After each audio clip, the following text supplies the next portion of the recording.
Hello সৌরজগতের বন্ধুরা, মঙ্গলবার কেমন থাকবে আবহাওয়া দেখে নিই সরাসরি তার চিত্র। দিন দিন গরম বাড়ছে, এরই মধ্যে দুঃসংবাদই দিল আবহাওয়া অধিদপ্তর। মঙ্গলবার 30 এপ্রিল দিনের তাপমাত্রা আবারও বাড়বে বলে জানিয়েছে সংস্থাটি। সেই সঙ্গে গরম অনুভূত হতে পারে অসহনীয়।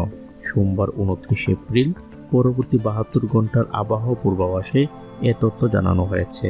পূর্বাভাসে বলা হয়েছে, যশোর, চুয়াডাঙ্গা, পাবনা ও রাজশাহী জেলার উপর দিয়ে অতি তীব্র তাপপ্রবাহ এবং খুলনা ও রাজশাহী বিভাগের অবশিষ্টাংশ এবং ঢাকা বিভাগের উপর দিয়ে তীব্র তাপপ্রবাহ বয়ে যাচ্ছে। ময়মনসিংহ জেলা সহ বরিশাল, রংপুর ও চট্টগ্রাম বিভাগের উপর দিয়ে মৃদু থেকে মাঝারি ধরনের তাপপ্রবাহ বয়ে যাচ্ছে এবং তা অব্যাহত থাকতে পারে। মঙ্গলবার সারা দেশে দিনের তাপমাত্রা বৃদ্ধি পেতে পারে এবং রাতের তাপমাত্রা প্রায় অপরিবর্তিত থাকতে পারে। তবে এদিন চট্টগ্রাম ও সিলেট বিভাগের 2-1 জায়গায় অস্থায়ীভাবে দমকা ঝোড়ো হাওয়া সহ বৃষ্টি বা বজ্র সহ বৃষ্টি হতে পারে। সেই সঙ্গে কোথাও কোথাও বিক্ষিপ্তভাবে শিলাবৃষ্টি হতে পারে।